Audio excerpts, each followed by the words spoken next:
Good afternoon, everyone. You're very welcome to our speakerless session this afternoon. I suppose the first thing on the agenda is looking back on the conference that was held on Saturday. Did many of you get to view it?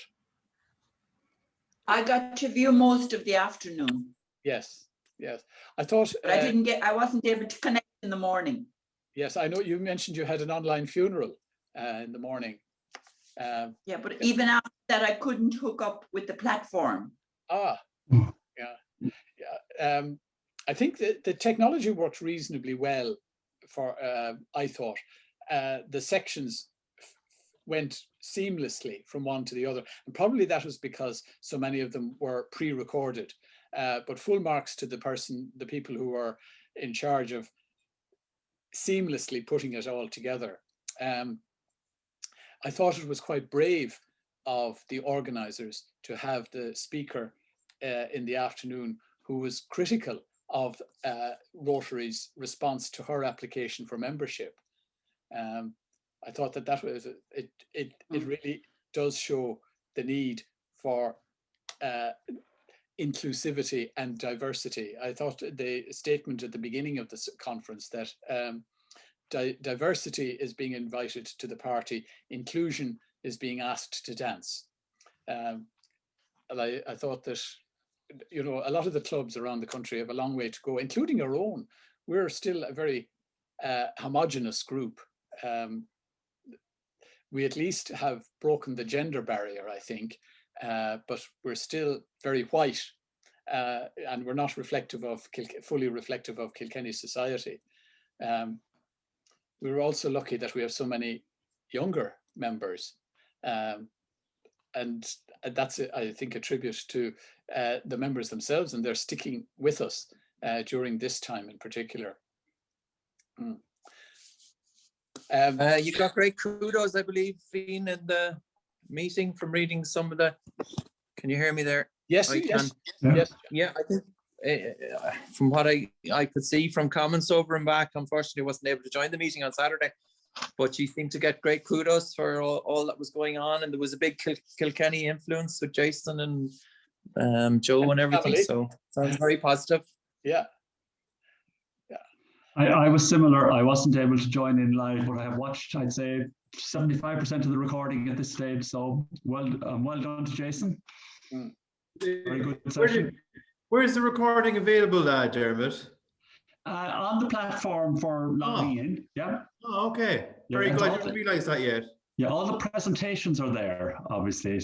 Okay. The workshops are not there, but the presentations are all there. Some of them were excellent, I would agree, particularly the morning ones. Yes. Maybe I was getting a bit fatigued when I got into the afternoon ones, but they didn't do it for me in the same way as the morning ones, all of which I thought were very valuable. Yes, I would agree with you. I thought that the speaker from Irish Life was quite enlightening. I thought that was remarkable. Yes. I thought that I thought Simon Coveney's talk was as if he was addressing Rotary in Youghal rather than Rotary in Ireland. All politics is local. How are you? For sure. It's but it was a worthwhile venture. You know, Jason, was it a costly venture? It wasn't cheap. I suspect in the region of 20,000. Gosh. Yeah. Yeah. But it's so much more than Saturday as well. Like the whole journey and process and the lead up to it is a massive PR campaign. Yes. And you know what Rotary was trying to do through this conference, Rotary Ireland were trying to do through this conference was to shine a light on Rotary Ireland and to get it some positive PR in many different circles. And I think there was Irish Times articles last week, there was Irish Examiner articles last week, so there was lots of lead-in PR to it. The day itself and all of the various presentations have been recorded, and they will be kind of shared through Rotary social media in the coming months and weeks. So it's all of that material is available for use thereafter as well. And also it was kind of the first time that the conference of this situation of this, the annual national conference was open to non-Rotarians. So I think there was over 1,000 people had registered, and there was average of about maybe 600 to 400 or 500 people tuning in at any one time throughout the day on Saturday, I understand. But I didn't have the same experience as Z. I was kind of in the back end of it, so I couldn't go and navigate the whole day. So I'm looking forward to seeing the recordings. I didn't realize that, Dermot. Sorry. That's good that they're available there already. Yeah, I thought it was going to be a couple of days before they'd be available. I didn't know they were there. But it was, I thought the venture was a success. You know, it went seamlessly. It got the message out about what Rotary is doing. And the Kilkenny input was incredible, both your own, your families, and the Interact Club. You know, that went down really well, I think. Was did they tune in live, do you know, or was that pre-recorded, the Interact Club? Which one, Zine? The Interact, Elaine O'Dwyer's piece. No, it was pre-recorded. It was Right. pre-recorded, yeah. They went to it getting the majority of stuff pre-recorded, so they could manage the time, so it just didn't run away with itself. You know yourself, if you had 20 speakers throughout the day on a live basis, you might as well, we'd be still there now at this stage, especially when you give a politician the pulpit. Isn't that right, Martin? Huh? Yeah. Yeah.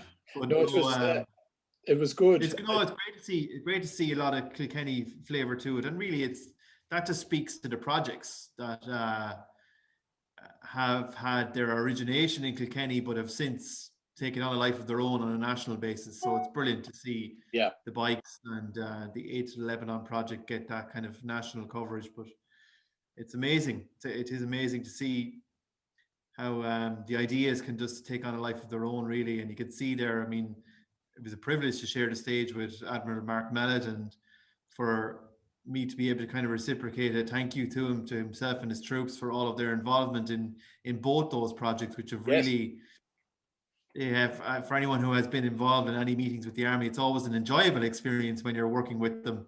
But more so than that, they've made it what it is today by their involvement. Certainly the 8 to Lebanon, just, you know, we do our bit here in Ireland, but they take over then when they bring it to Lebanon, and that's growing and becoming much more of a focused approach for the next couple of years. We hope to kind of develop it into not just delivering school books to kids in South Lebanon, but maybe getting involved in some sort of sustainable agricultural project. So watch this space with that.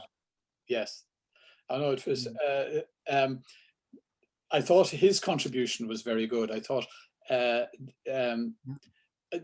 some of them were more self-promotional. I thought Dorina Allen's piece could have didn't add anything that we didn't know already. You know, it was nice to have, but it didn't say an awful lot extra, and it wasn't Rotary focused in any way. Yeah. Whereas if she has, I loved it, Ian. Sorry, I loved it. You'd be Corkonian, yeah? I did, because I had my 21st birthday in Ballymaloe. Oh. So I was delighted to hear all about Myrtle again. Yes. A real trailblazer. I mean, really, absolutely. When you think of what she'd done at the time that she did it, and fitting that we were talking about a woman trailblazer on International Women's Day as well. So happy International Women's Day to everyone.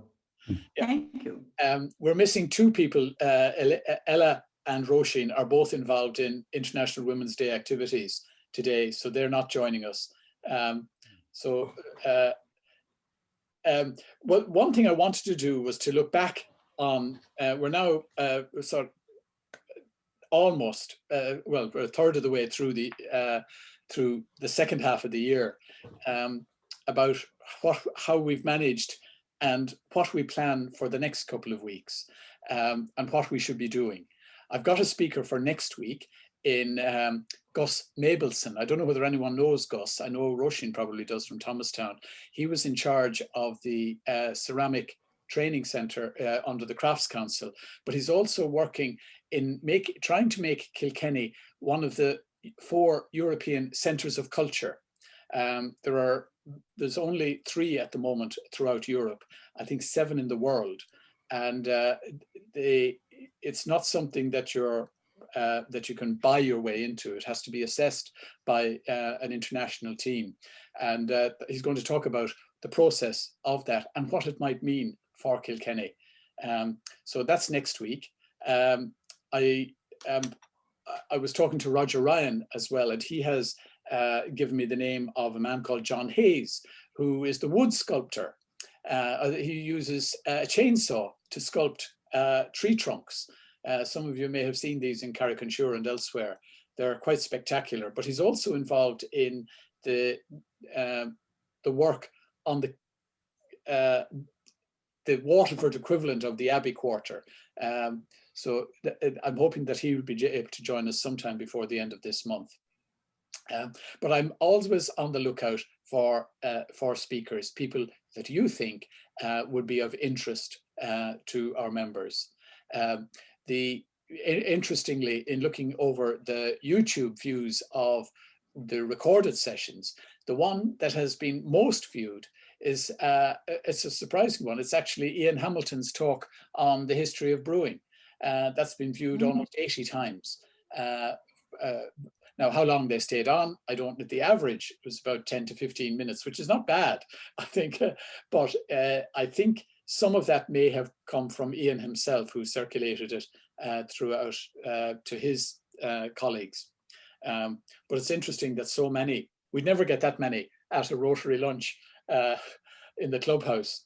If you take the numbers who have watched it and the numbers who attended the actual talk itself. So anyway, do any of you have any ideas as to what we might be doing in the next couple of weeks? Would it be an idea, Ian, to invite the Interact Club to have a kind of a joint session with us, or just to kind of hear more from what they're up to and their insights? Yes, and in fact, I was talking to Elaine about that. There are 2 ways of doing it. That we give a talk specifically for them. And I did a talk with them last week when they were having a recruitment drive. I linked up with them for a couple of minutes and showed them some of the extracts of Tom Malloy's talk, particularly the piece about third level education, which I thought might be of interest to them. So I think one thing is us going to them, and the other is them coming to us. And I think that's a great idea, and I'll try and organise that with Elaine. It's so restrictive, though, isn't it? Doing it this way. I actually sent an invitation to a former lecturer of mine in Trinity to know would he join us. That was Senator David Norris. But he just got back to me this afternoon to say that he's recovering from 2 cancer operations and doesn't have access to either Wi-Fi or to Zoom. So I sent him back a reply saying that when things recover, maybe he'd join us as a guest sometime, and I think he probably will. But he'd be quite a catch, wouldn't he? If he'd certainly keep people entertained. Anyway, I will keep the flag flying as best we can, but we will be looking to members to fill the gaps. We had a council meeting 2 weeks ago. Was it 2 weeks ago now? Time evaporates so quickly if we lose track. And I must send the minutes out to Jimmy. Compile the minutes of that meeting, so I'll send that out to members to let you know that we're not idle.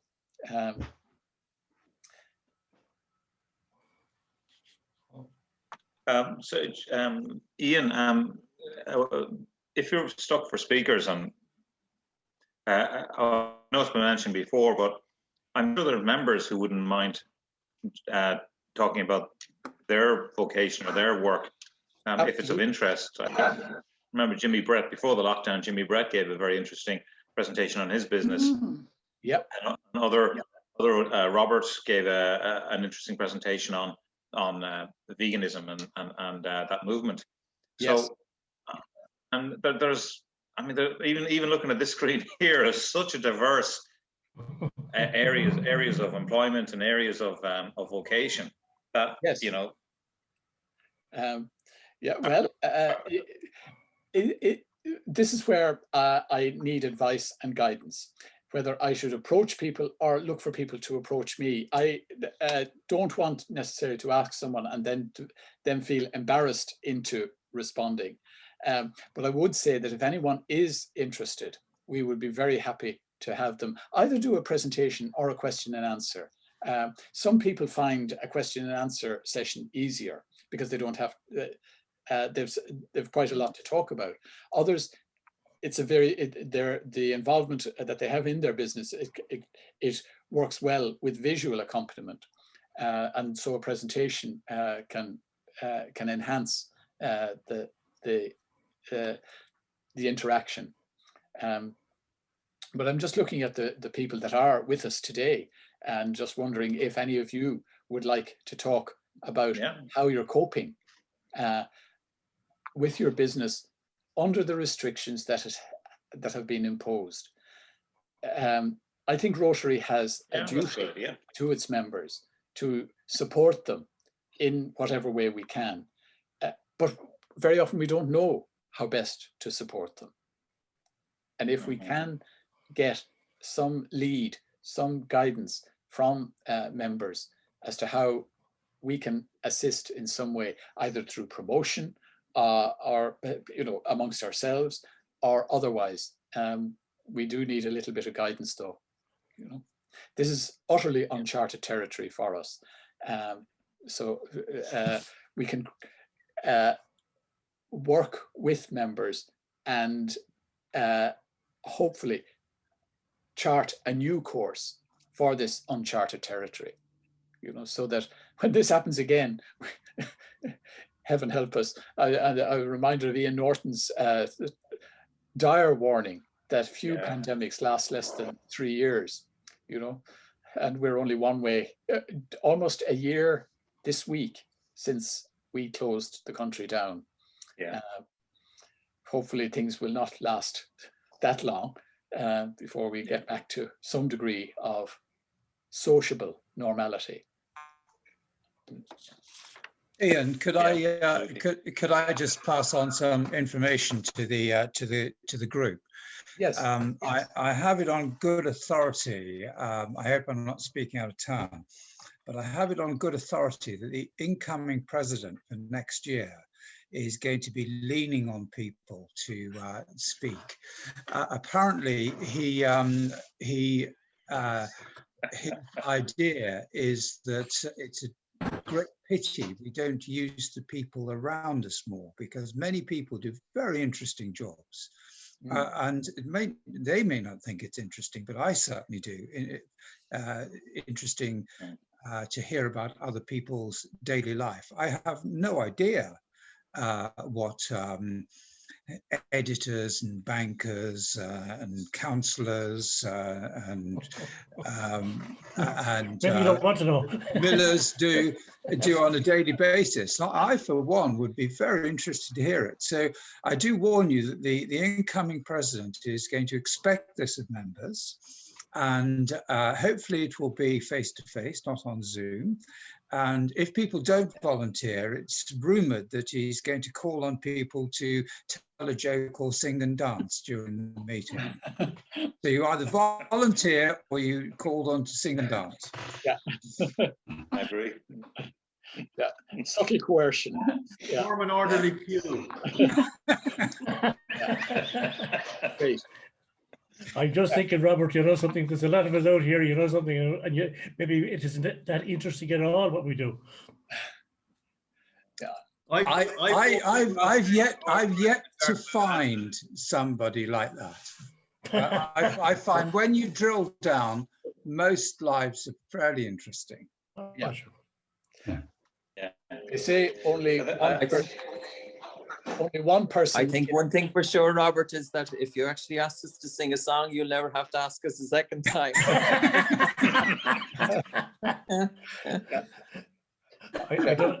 I'm not so sure how I could close down Zoom, but definitely if I started singing, it would close it down. Yeah. There's a couple of interesting or a couple of important things coming up in the civic life of Kilkenny City and County, and at the moment, and one of the big talking points is the proposed local area development plan. Now, that would be very relevant to business people in Kilkenny, and obviously the Chamber are involved, but for Rotary as well. And I'm just wondering if there's any way that, I mean, I believe submissions end in the next week or something, but the whole community will be going through debating the plan and before it's put to the councillors. And maybe Tom, you'd be able to, I'm sorry, Martin, you'd be able to help us, you know, have somebody talk to us about it, and you know, have a bit of community engagement on it. I'd have no great problem. I was also thinking in terms of if you decided to expand that a little bit, and you could talk about, you know, what is happening on a wider base across the whole game. I don't. Yeah. If you want, I'll enlist one or two of my colleagues inside the council and give you an idea. Yeah, and cooperate. Yeah. I mean, just a thought. I mean, I know that the county manager in the past has come to us very, very kindly and presented on the Abbey Quarter and stuff like that. So you know, it's not new. No, and there's a lot of money moving around in the system at the moment. I know I have no problem asking one or two, and I'll add a piece myself for what it's worth. No, it